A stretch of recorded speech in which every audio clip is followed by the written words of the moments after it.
और भगवान के दास होकर के भगवान के नाम की इज्जत रखिए। आप ये तिलक, ये कंठी, ये छाप धारण करके हरिदास कहा करके भगवान की अवहेलना मत कीजिए। इतने बड़े स्वामी के दासत्व का सौभाग्य मिला है।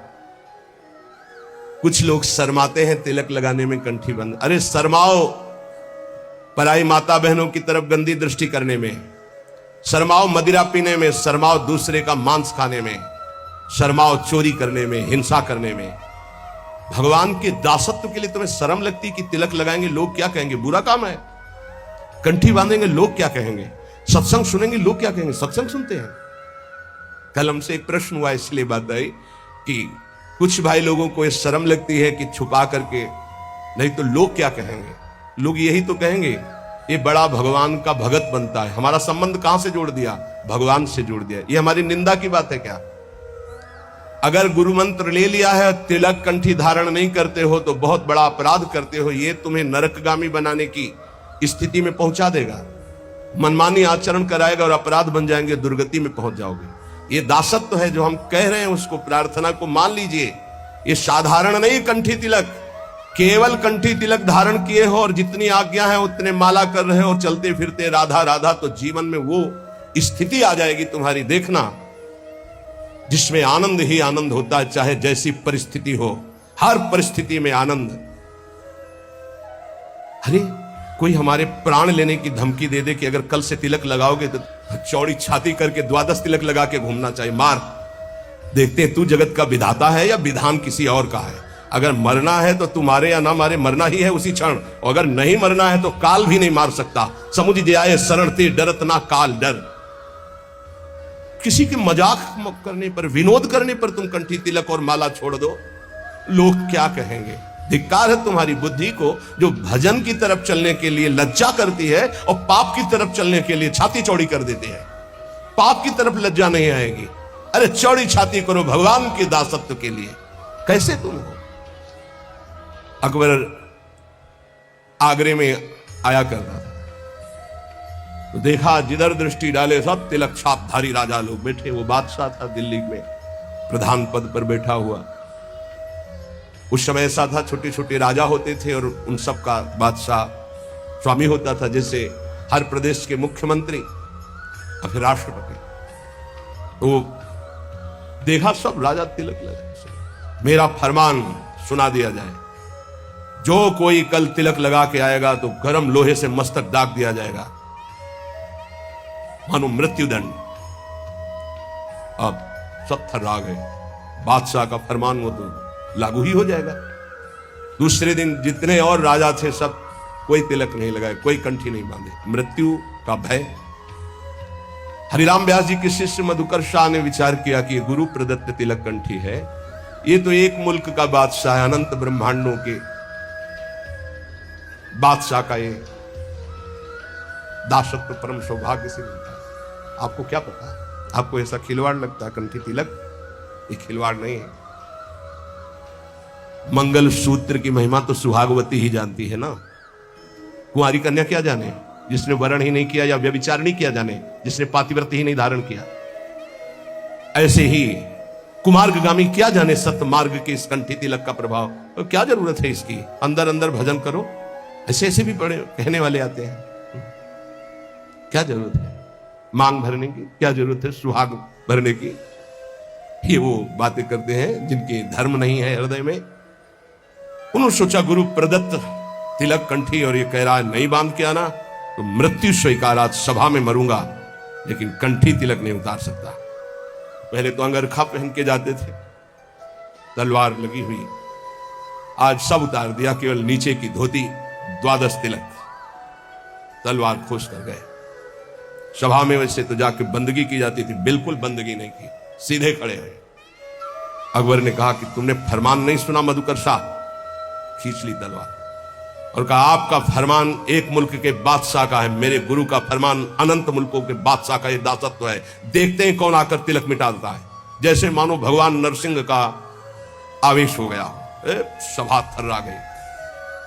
तत्काल अकबर ने कहा नहीं नहीं, बस मैं ये देखना चाहता था सच्चा तिलकधारी कौन, जय हो तुम्हारी मधुकर शाह।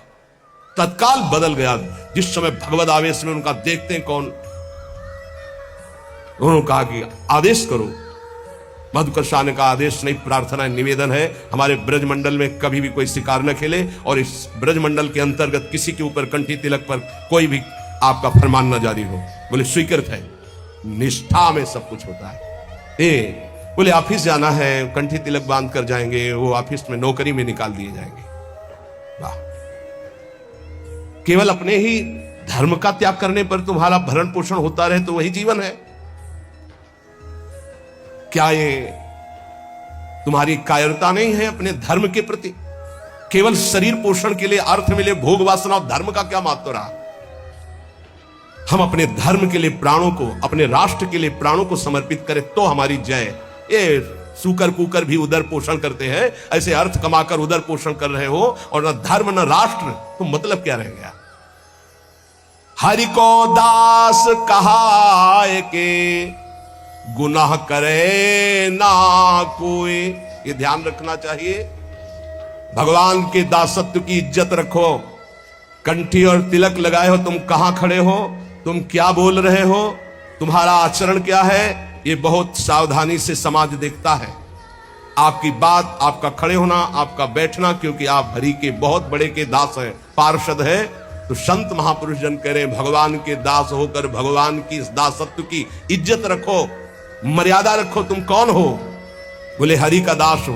कहां खड़े हो, क्या कर रहे हो, क्या बोल रहे हो, क्या खा रहे हो, कौन सा आचरण कर रहे हो? उस समय सोचो मैं हरि का दास हूं, क्या ये उचित है करना? हरि को दास कहाई के गुनाह करे ना कोई, गुनाह करे ना कोई, जेही विधि राखे रहिए। दुख सुख कैसे पड़े केहू से तनिक न कहिए। बहुत महिमा की बात है। कोई भी ऐसी गलती न करो कि कोई हमारे भगवान को कोष दे। ध्यान रखना, तुम हरि के दास हो, बहुत बड़े स्वामी का ये चिन्ह है। कहीं स्वामी का कोई अपमान न करे, क्योंकि आप जैसे पीले धारण किए हो, कहीं भी गलती करोगे तो गाली सीधे तुम्हारे गुरु को पड़ेगी, चाहे आप चाहे जहां गलती करो। भले ही आप हमसे हृदय से नहीं जुड़े हो, लेकिन वेश धारण किए दासत्व का तो सीधे होगा। किनका? बोले उनका। अच्छा, ऐसा ये दासत्व श्री प्रियालाल का है। कह रहे गुनाह करे ना कोई और पलटू ऐसे दास को भरम करे संसार, भरम करे संसार होई आसन से पक्का। भली बुरी को कहे रहे सही सबका धक्का। बोले ऐसे जो भगवान के दास होते हैं, संसार उनको भ्रमित नहीं कर सकता, फंसा नहीं सकता। कैसा? बोले जो आसन के पक्के होते हैं। नौजवान साधु में पैल फैला के बैठ रहे हो, 14 बार ऐसे ऐसे। अरे भाई 2 घंटा कम से कम बैठने का अभ्यास। साधु का मतलब क्या है? अगर 2 घंटे ऐसे हाथ रख दिए तो ऐसे ही हाथ रखे, ऐसे ही बैठे। ब्रह्मचारी हो, हर नस नाड़ी में पावर है, भगवत चिंतन परायण हो तो ऐसे शांत 6-6 घंटे सिद्धासन पद्मासन, ऐसे 6-6 घंटे शांत बैठे हो। ब्रह्माकार वृत्ति, भगवदाकार वृत्ति, ये हमारा परम आनंद है। आसन में बैठना नहीं सीखा तो साधु का मतलब क्या रहा, और गृहस्थी का मतलब क्या रहा? अगर साधन कर रहे हो गृहस्थी में तो कम से कम 48 मिनट 24 घंटे में एक आसन में तो बैठना सीखो। एक आसन बिछाकर उसमें बैठना तो सीखो। कुछ मिनट तो आसन का पक्का होना चाहिए साधु, आसन का पक्का। 18 घंटे पद्मासन में पूज्य सिउड़िया बाबा जी, 18 घंटे। तो एक आश्रम में टिके तो 18 घंटे बैठे, तो वो बहुत ही उच्च कोटि के वहां के भी महाराज जी थे। तो शिष्यों ने कहा अरे महाराज 18 घंटे। तो बोले क्या हुआ, क्या हुआ? जड़ शरीर से संबंध रही थे, वो 18 घंटे क्या, चाहे जितने बैठे रहे उसमें क्या फर्क पड़ता है? अभ्यास में बहुत बड़ी सामर्थ्य होती है, अहम की कोई गुंजाइश नहीं। यहां 18 मिनट बैठना मुश्किल हो जाएगा पद्मासन लगा के। हमें लगता है कि थोड़ा अभ्यास, पर बात है कि लक्ष्य में प्रीति नहीं है, लक्ष्य में प्रीति नहीं है, क्योंकि हम तो सेवा में मगन रहते हैं। 24 घंटे, 3 घंटे में विश्राम काफी, 24 घंटे में 3 घंटे। अगर हमारी भगवदाकार वृत्ति है तो हर स्थिति को सहने की सामर्थ्य। मान लीजिए बहुत ऊंची स्थिति के लिए आपको कष्ट सहना, आपको जानबूझकर कष्ट सहना पड़ेगा। थोड़ी देर बैठना सीखिए, ये आज भी गुरुजनों में हमने देखा है। समय है, उस समय में अपने आसन पे रहते हैं, आसन पे बैठते हैं।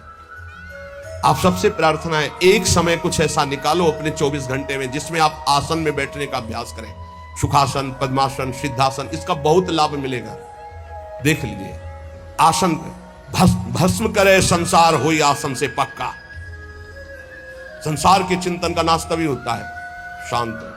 ये नहीं यहां खुजला रहे, यहां एक बार रख दिया आप त्वगेंद्री, चाहे जैसी परिस्थिति हो, बार बार मन जाएगा यहां खुजला, नए मंत्र में लगा शांत। नहीं जांग दर्द के, नहीं मैं शरीर नहीं, राधा राधा राधा। धीरे धीरे देखो शून्याकार वृत्ति आने लगेगी।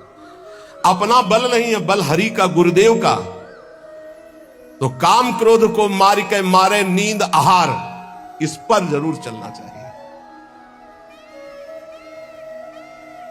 जब भगवत मार्ग में भगवत प्राप्ति की लगन की अगन लगी तो सबसे पहले यही अंदर आया था कि हम कई दिन तक भूखे रहकर भजन कर सकते हैं, नहीं खाएंगे। भजन का तार न टूटे, और कितने दिन हम रह सकते हैं ऐसे, भजन का तार न टूटे। हर कष्ट में भजन, हर सुविधा में भजन, संसार के किसी भी क्षेत्र में भजन, भजन न छूटे, इसका अभ्यास हमें करना है। यह दृढ़ निश्चय कर लिया गया था बचपन में। बीच बाजार में, एकांत में, गंगा के किनारे, शहर में, कहीं भी रहो, भजन तुम्हारा नहीं छूटना चाहिए।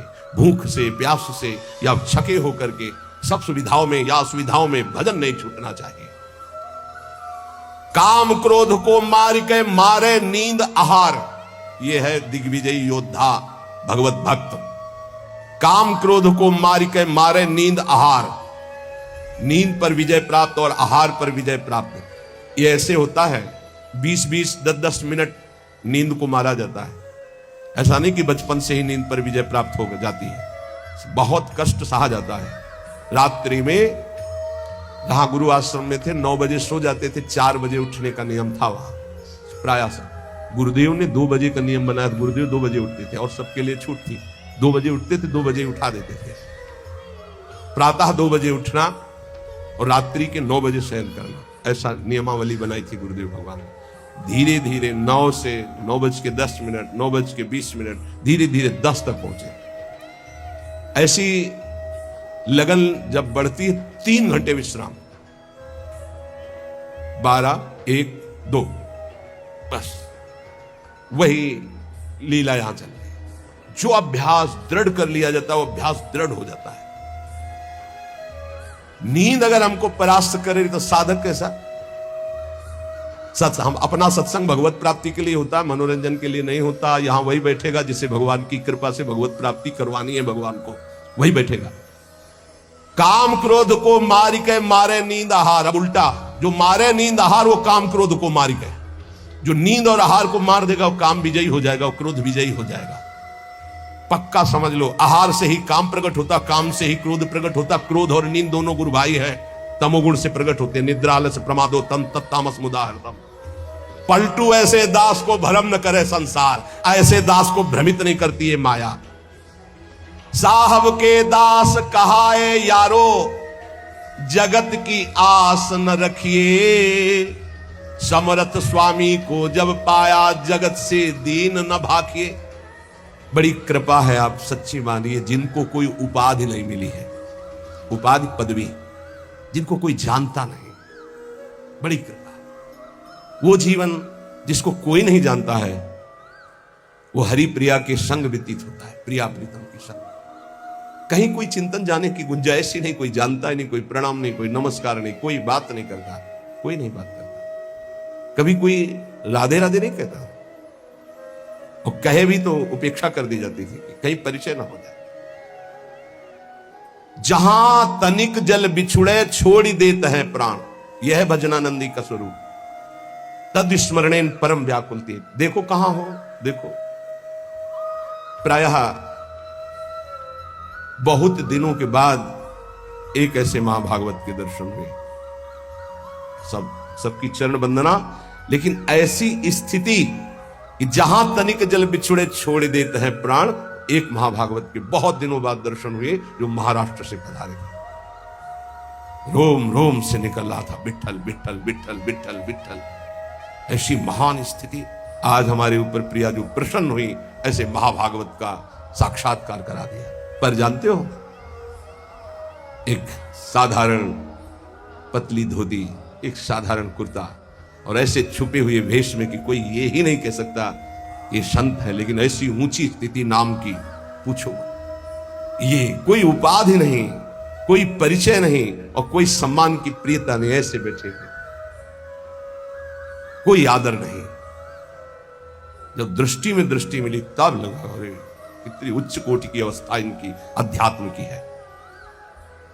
नेत्र तरसते हैं भजनानंदी और ब्रह्मबोध संपन्न महापुरुष के दर्शन के लिए।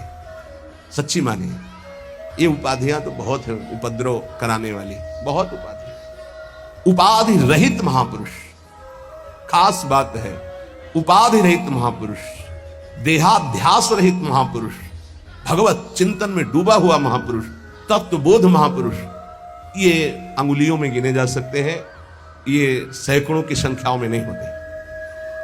छोड़ी देत है प्राण जहां जल से बिलगावे। अगर मछली को जल से अलग करो तो प्राण त्याग देती है, ऐसे ही भजन के जरा से विस्मरण के आभास में उनको ऐसा लगता है कि मेरे प्राण निकल जाएंगे, भजन छूट गया क्या।